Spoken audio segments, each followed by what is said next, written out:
Hello and welcome to Goddess Resurrection.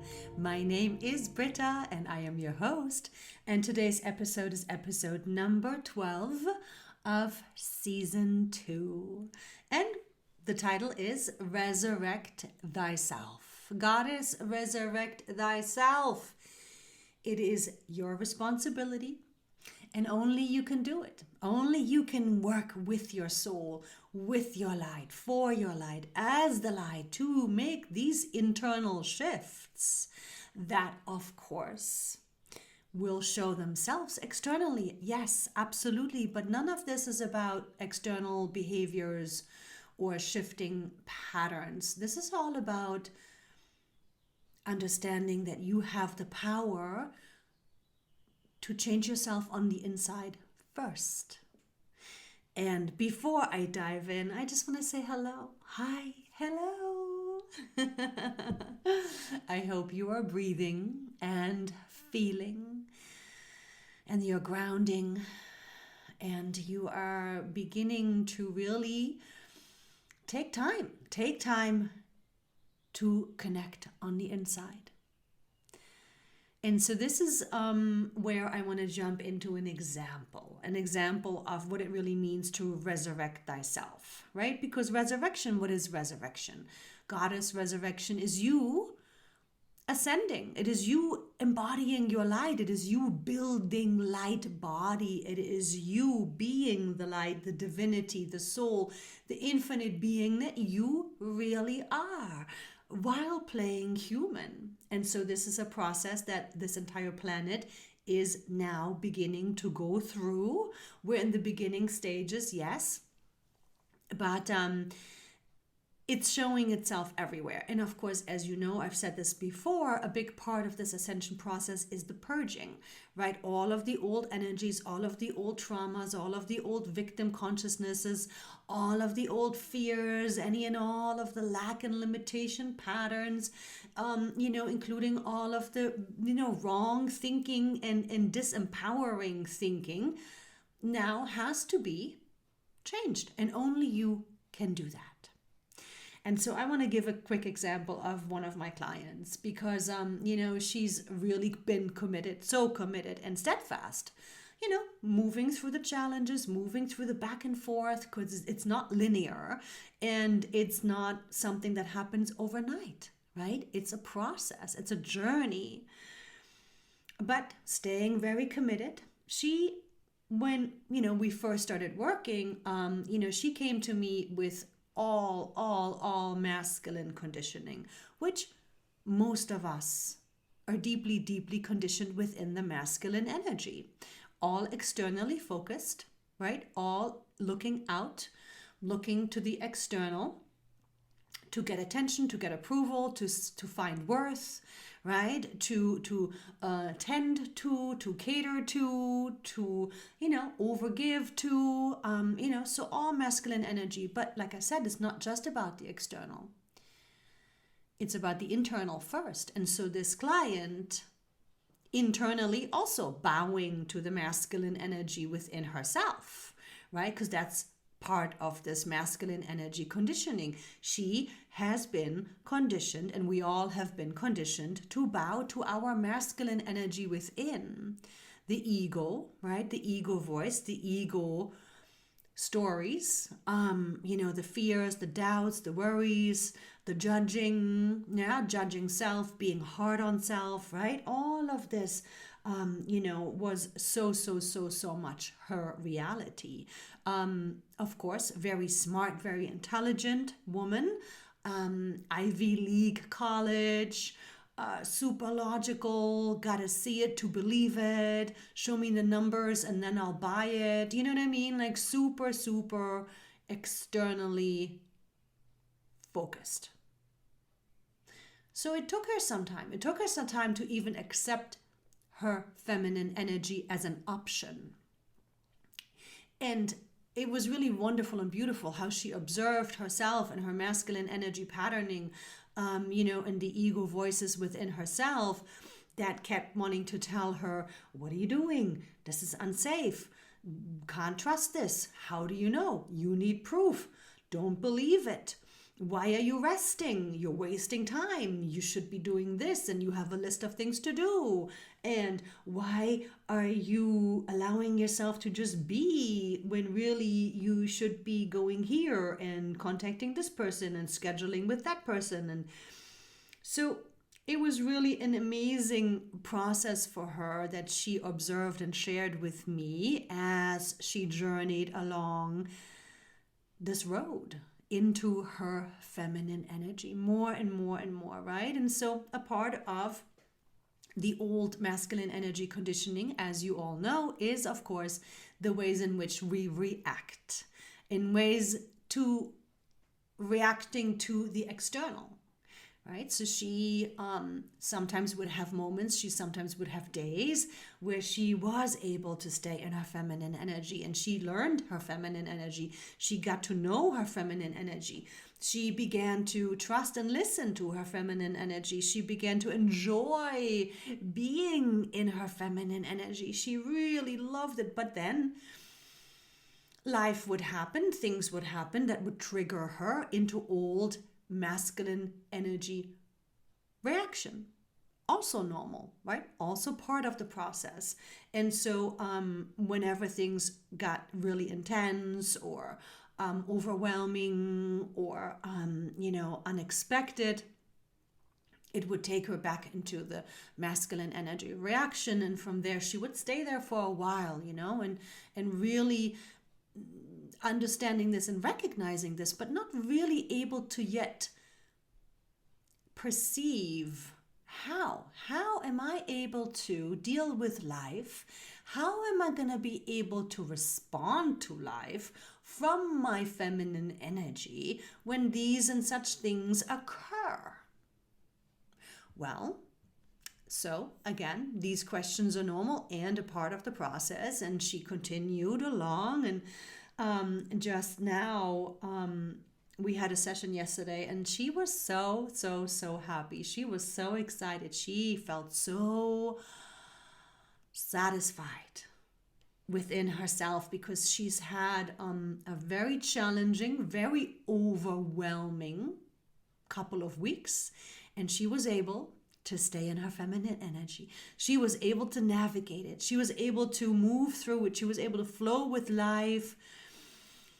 Stay out of her head, stay out of the thinking, stay out of the judgment, stay out of the worries, but instead, continuing to feel her way through the choices, through the commitments, through the days, dealing with everything as it came along from this calm place, peaceful place, clear place. Because remember, when we are in our feminine energy, we have clarity, we have wisdom, we have the information of the cosmos available to us, right? And so she was able to really stay in this joy of herself and, just living through it. That's how she phrased it. I'm living through it from my feminine energy.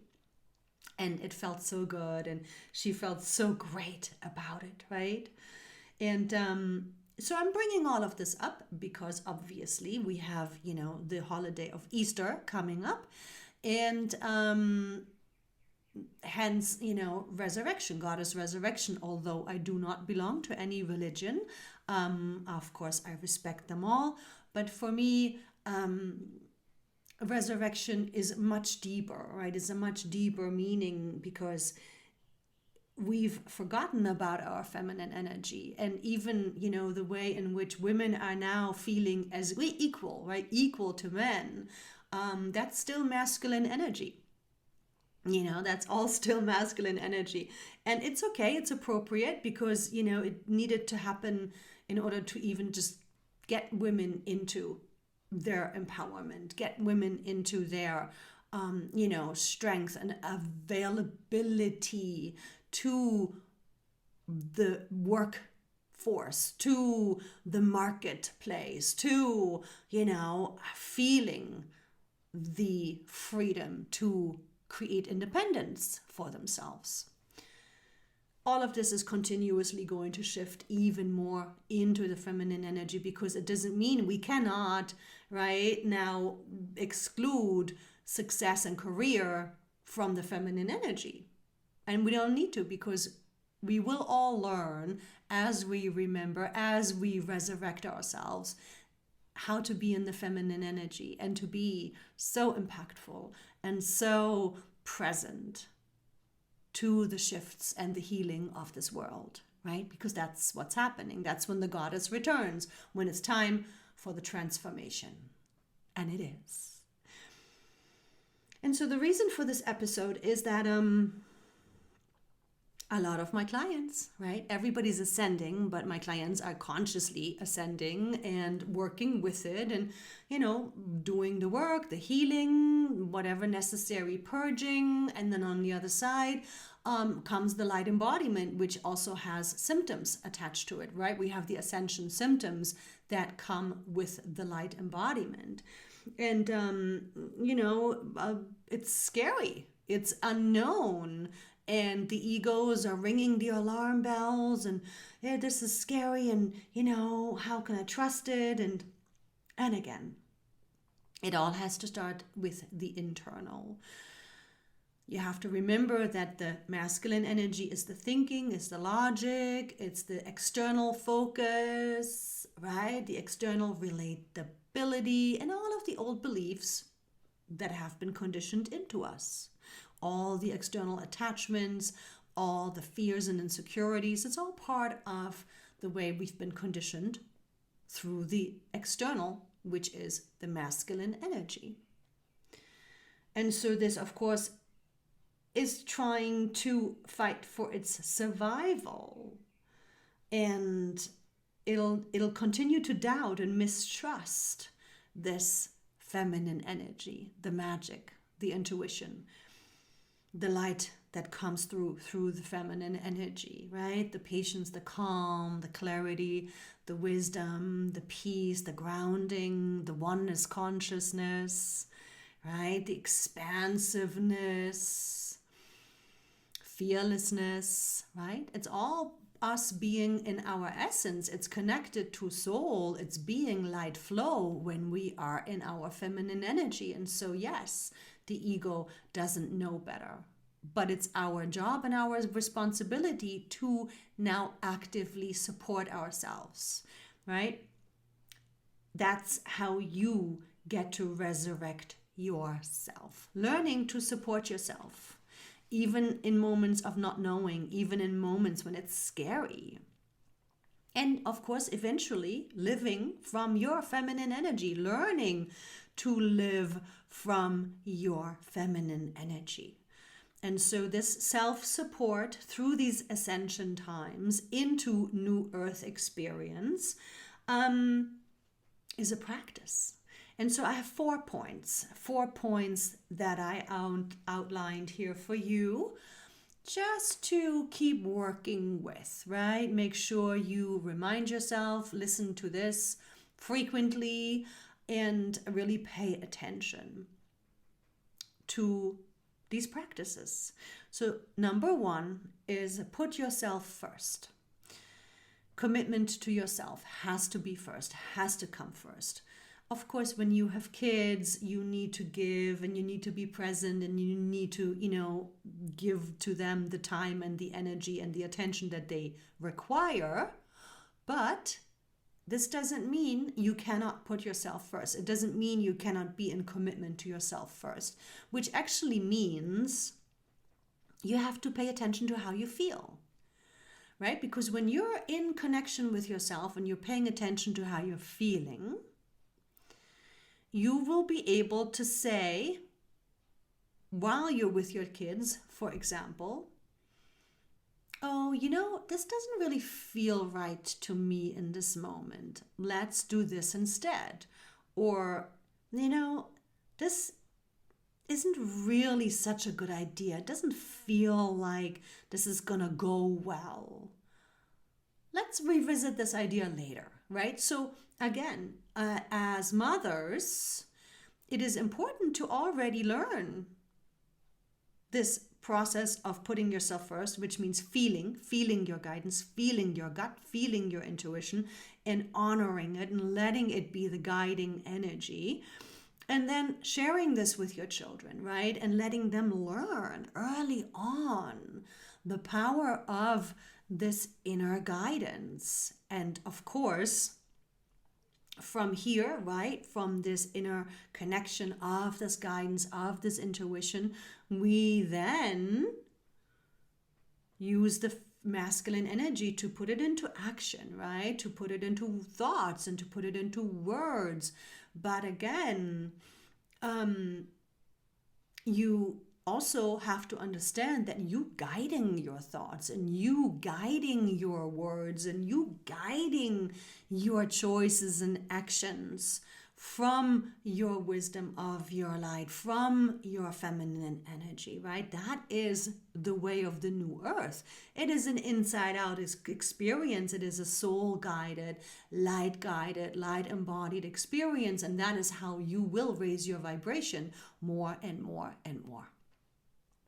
So, putting yourself first, your needs as well, not just your intuition, right? Not just your gut feeling and knowing and what is rightness and what seems like, this doesn't feel so kosher, but also your needs, right? You have to also honor your needs and express your needs. So let's say the kids are a great example, by the way, because other than kids, when you as a goddess put yourself first, everybody else will always benefit. Right? So take that as the golden rule. But with kids, it's just slightly different because they do need a lot of attention and energy. But there is a way for you to work with your children to where you can say, okay, great. Mommy really needs to do this and this and this later. Mommy really needs to take a bath later. Mommy really needs to take a moment and meditate later. But we can do this for you first, or we can do this for you afterwards, right? So learning to negotiate with your kids, learning to, have your kids be a part of your self-care, you putting yourself first, you honoring yourself, you standing in your power and honoring your needs, right? When you express this and you stand in this, right? And you come from this place and you are in this self-loving, self-worth, self-respecting energy within yourself, then again, you're teaching your children right then and there how important it is and how wonderful it feels and how great the outcome is when we do address our needs and we do tend to self first, right? Because then they will see how it's fulfilling to you and it keeps you peaceful and it keeps you happy and it keeps you flowing. And the children are learning the same thing because they learn through osmosis. Kids learn ascension through osmosis. They soak up, they're little sponges, any and all of the information and the choices that you are making. They take it in. Right? They do. So, committing to yourself first, right? Number one, put yourself first. Fill your own cup first, and everybody else will be happy. Number two, learn to be more patient and forgiving with yourself. And again, remember, notice, this is all about you on the inside. None of this really has to do with external, although it relates to the external. This is all about you staying deeply connected to yourself. Yes? And number two was also inspired by this client example that I gave in the beginning because, she was sharing with me how she's really been paying attention to being more patient with herself and being forgiving with herself. So that if and when there is a moment when the reaction pattern takes hold, if there is a moment where, there is a choice to the old habit, the old tendency of old kind of distraction, because that'll happen. It's a two-step forward, one step back process. 2 steps forward, 1 step back process. It is normal that we go into the new and then a little bit more of the old, and back into the new, a little bit more new, and a little bit more back into the old, right? It's a back and forth. It's a swing for a while. And so what really worked for her was that if and when she would catch herself reacting, or if and when she would catch herself wanting to compare or overthink, or if and when she would find herself people pleasing, right?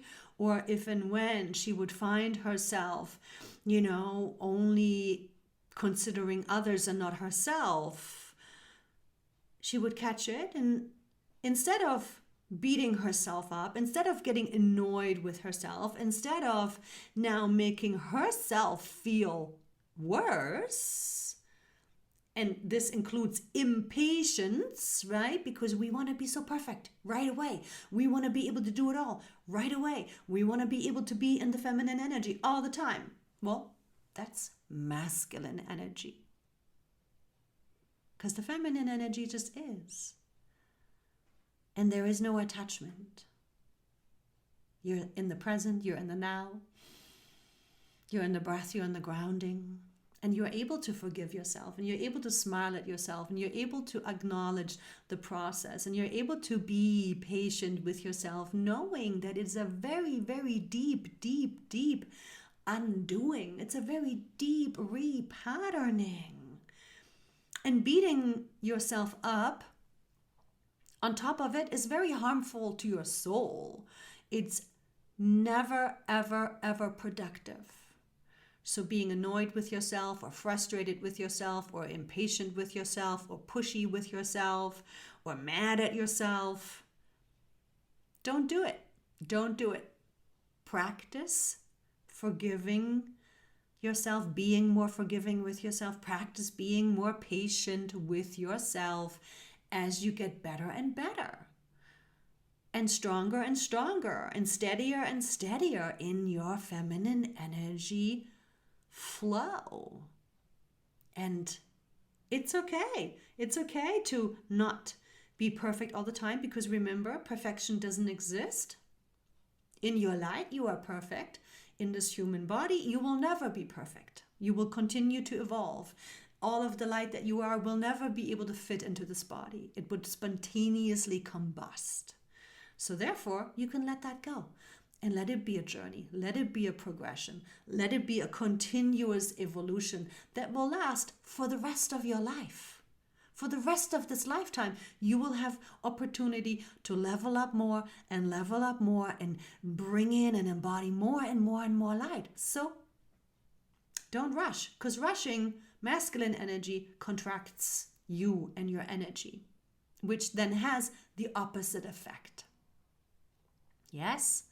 Good. So, number 2, right? Being more patient and forgiving with yourself, and smiling at the process, smiling at the ways in which the old energies want to try to come back.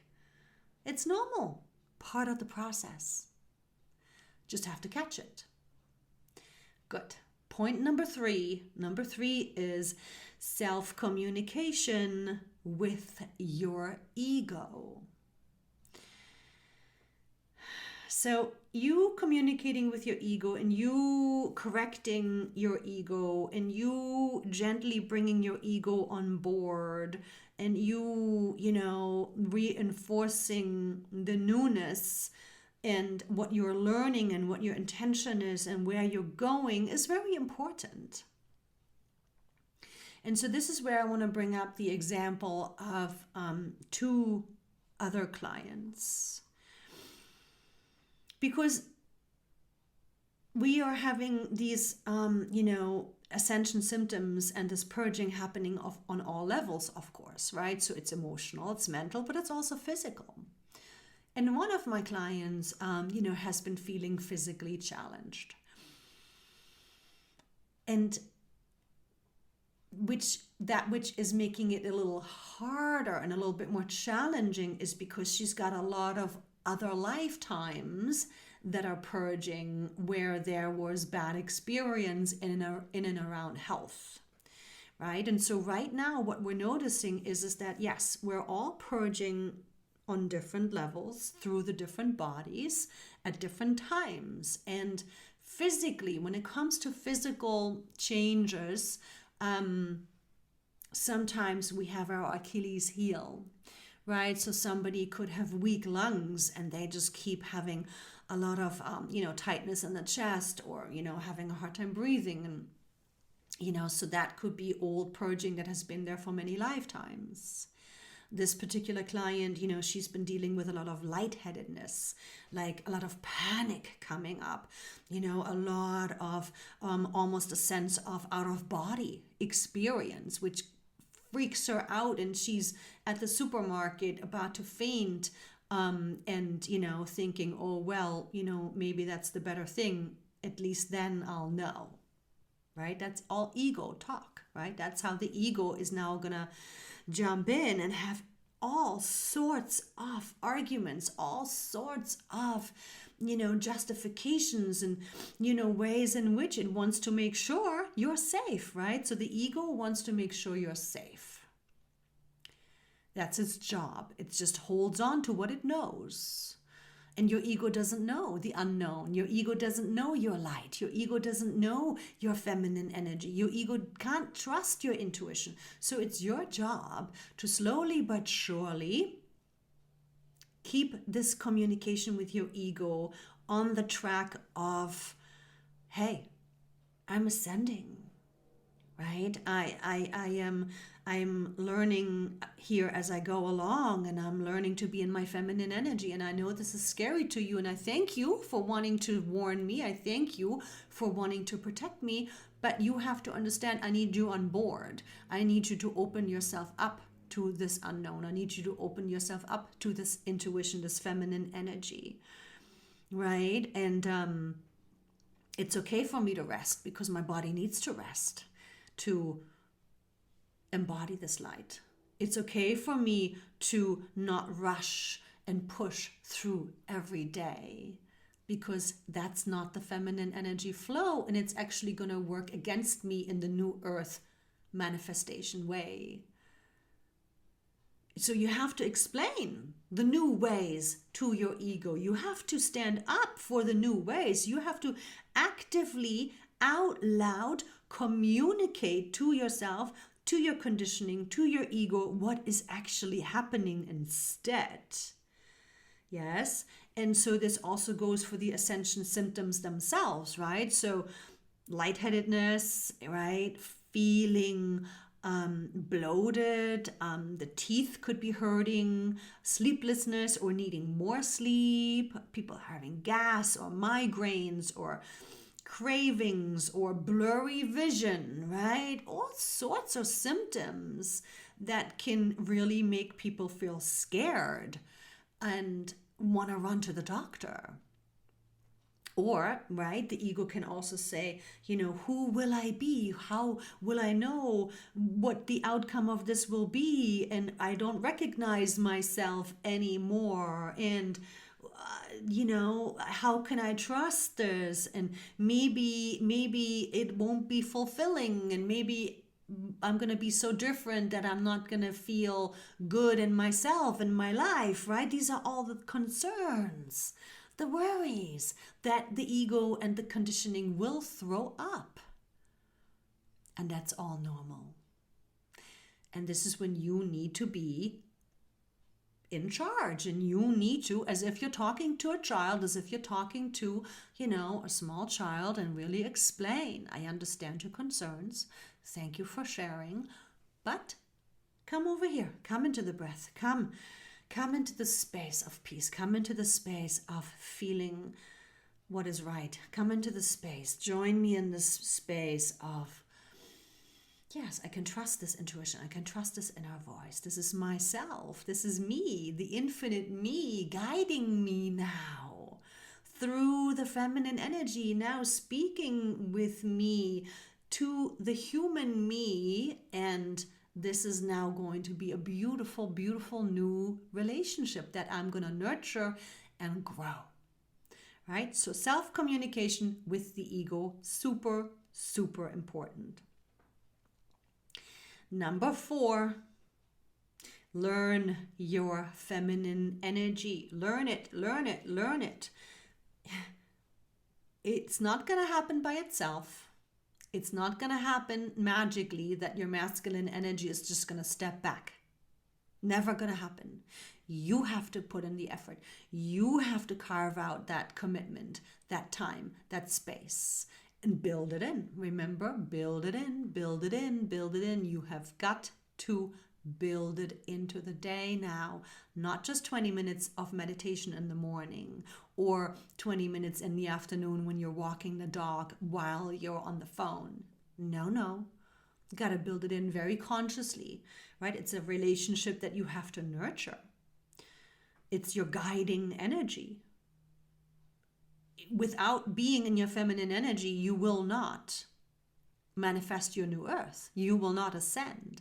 You will not embody your light body, right? So for you to spend time and very consciously be in the breath, be in the grounding, stay present, stay connected within, catching yourself getting externally focused too much, overthinking, overdoing, okay, catch it, whoop, back into the breath, back into the grounding, back into feeling, back into being present with yourself. And by all means, build in self-care, lots of self-care. Bathe, walk, breathe, flow, paint, cook, whatever it is that you want to do. Pottery, right? Build in these wonderful doings that are very feminine energy supportive, where you can be in an active meditative state. So meaning, right, so pottery, for example, one of my clients is loving her pottery right now because it gives her space and time to not think and just feel, because it's tactile, right? So she's feeling the clay and she's, moving the clay with her hands. And, so this is giving her action, which is still some masculine energy, but at the same time, she doesn't have to think. And she's making her conscious practice to be in her feminine energy and just to enjoy the moment and just to be present in the here, in the now, practicing being instead of doing. Although these are doings, we can still have them be feminine energy based, feminine energy connected, right? Because we want to learn to eventually be in our feminine energy all the time. No more in and out, no more over here and then back in. No. The ultimate goal, and this is going to be your ascension, this is going to be your resurrection, this is going to be you being light, being embodied when you're always in your feminine energy, going about your life, taking care of business, doing what you got to do from the inside out. Like my client said, living through it. Living through it. Go ahead and live through it. I hope you will have a wonderful weekend. And I am grateful for your energy and your presence and your time. As always, I'm sending love and light blessings to you and yours. Hugs and kisses. Mwah.